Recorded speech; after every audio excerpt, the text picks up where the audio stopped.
Hello दोस्तों, आज की इस वीडियो में हम 6 मौलिक अधिकारों में से बाकी की बची हुई 3 मौलिक अधिकार को पढ़ेंगे।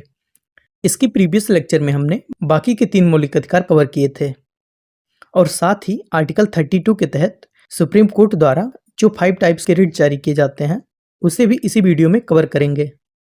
तो चलिए शुरू करते हैं आज की पॉलिटी क्लास का लेक्चर नंबर 9, धार्मिक स्वतंत्रता का अधिकार, right to freedom of religion. इसे आर्टिकल 25 से आर्टिकल 28 तक दिया गया है। आर्टिकल 25 अंतःकरण करने, धार्मिक रीति रिवाज को मानने और उनके प्रचार प्रसार करने की स्वतंत्रता। इसके अंतर्गत किसी भी व्यक्ति को किसी भी धर्म के प्रति अंतःकरण करने की, धार्मिक रीति रिवाज को अपने विधि और नियमानुसार आचरण करने, उन्हें फॉलो करने की और उनके प्रचार प्रसार करने की स्वतंत्रता दी गई है। इसी के तहत सिखों को तलवार रखने, मुस्लिमों को दाढ़ी रखने या ताजिया निकालने और हिंदुओं को टीका लगाने या रथ यात्रा निकालने की स्वतंत्रता है। आर्टिकल 26 धार्मिक संस्था बनाने और उनके कार्यों के प्रबंधन की स्वतंत्रता। इसमें सामूहिक धार्मिक स्वतंत्रता है, अर्थात कोई भी व्यक्ति अपने धर्म के लिए संस्थाओं की स्थापना कर सकता है और साथ ही उसे धार्मिक संपत्ति का अर्जन, स्वामित्व व प्रशासन करने का भी अधिकार है। इसके लिए स्टेट इसमें कोई हस्तक्षेप नहीं करेगा, अर्थात कोई भी धर्म अपने लिए मंदिर, मस्जिद, चर्च या गुरुद्वारा बना सकता है और किसी भी मंदिर में कोई भी पुजारी पूजा करवा सकता है, किसी भी मस्जिद में कोई मौलवी नमाज अदा करवा सकता है। इसी आर्टिकल के तहत यज्ञ, हवन और नमाज पढ़ने की अनुमति है। आर्टिकल 27 धार्मिक कार्य के लिए रखे गए धन पर टैक्स नहीं लगेगा। इसमें कहा गया है कि राज्य किसी भी व्यक्ति को किसी विशेष धर्म या धार्मिक संप्रदाय के प्रचार प्रसार और उनके रख रखाव के लिए कोई भी कर या शुल्क देने के लिए मजबूर नहीं कर सकता और ना ही धार्मिक कार्यों के लिए रखे गए धन पर कोई टैक्स लेगा। आर्टिकल 28 इसमें कहा गया है कि सरकारी धन से चल रहे किसी भी शिक्षण संस्थानों में धार्मिक शिक्षा नहीं दी जाएगी और ना ही किसी व्यक्ति को ऐसे संस्थानों में धार्मिक शिक्षा को जबरदस्ती सुनाने के लिए बाध्य किया जाएगा। नेक्स्ट आता है संस्कृति एवं शिक्षा का अधिकार, right to education and culture. इसमें 2 आर्टिकल दिए गए हैं, आर्टिकल 29 एंड आर्टिकल 30। आर्टिकल 29 अल्पसंख्यकों, माइनॉरिटी के हितों का संरक्षण। इसमें अल्पसंख्यकों के रक्षा की बात की गई है और कहा गया है कि किसी भी अल्पसंख्यक को उसकी भाषा, लिपि और संस्कृति को बनाए रखने का पूरा अधिकार है और साथ ही अल्पसंख्यक समुदाय के किसी भी व्यक्ति को राज्य विधि से सहायता प्राप्त करने वाले किसी भी शैक्षणिक संस्थानों में उसके धर्म, वंश, जाति या भाषा के आधार पर प्रवेश लेने से नहीं रोका जा सकता। आर्टिकल 30 अल्पसंख्यकों की शिक्षा का संरक्षण। इसमें कहा गया है कि कोई अल्पसंख्यक यदि बहुसंख्यक के बीच शिक्षा लेने में संकोच कर रहा है तो वो अल्पसंख्यक अपने पसंद की अलग से संस्था खोल सकता है और सरकार उन्हें भी धन देने में कोई भेदभाव नहीं करेगी, जैसे मदरसा और संस्कृत विद्यालय। ये अलग संस्था तो हैं लेकिन सरकार इन्हें भी धन दे रही है। आर्टिकल 31 राइट टू प्रॉपर्टीज, संपत्ति का अधिकार।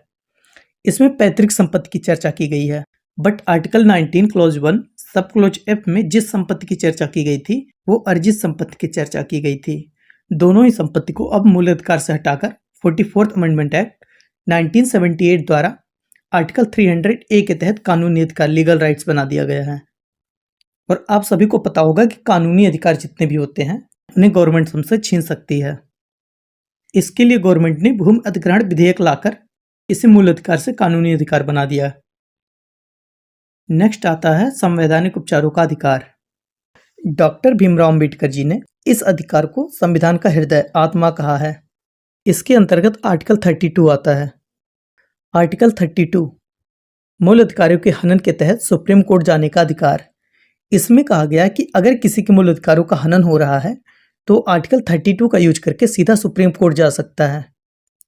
बट अगर किसी के यहाँ से सुप्रीम कोर्ट बहुत ज़्यादा दूरी पर है तो वो अपने मूल अधिकारों के हनन होने के तहत आर्टिकल 226 का यूज करके हाई कोर्ट भी जा सकता है और दोनों जगह ही सुनवाई सेम होगी।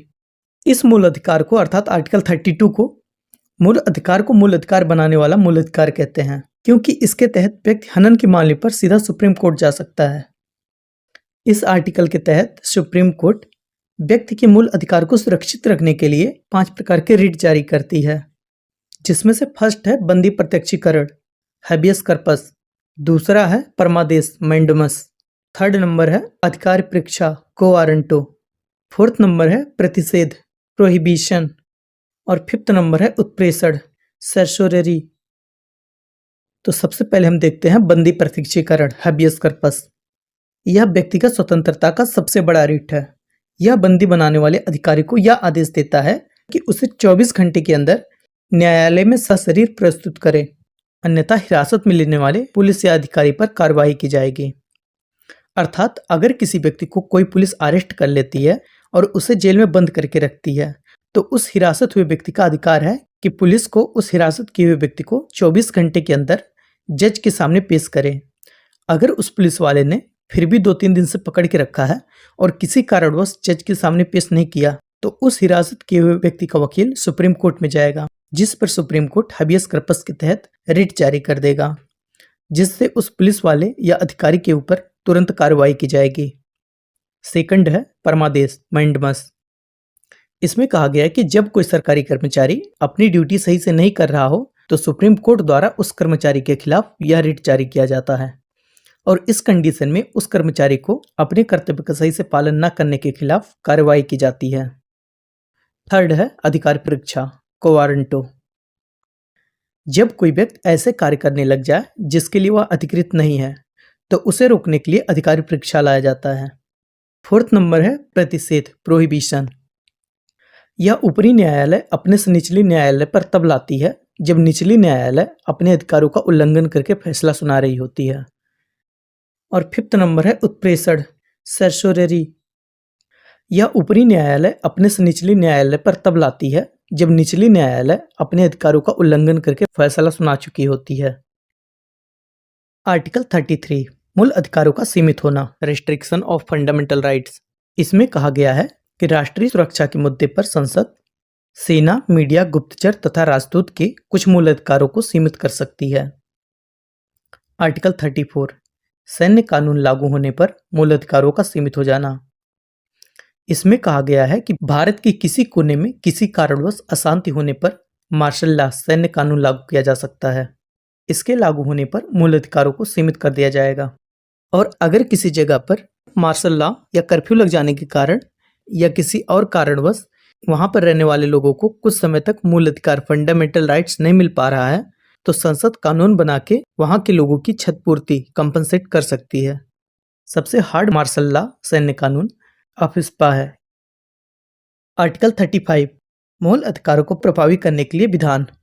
इसमें कहा गया है कि संसद मूल अधिकार फंडामेंटल राइट्स को और प्रभावी या शक्तिशाली बनाने के लिए नियम कानून बना सकती है।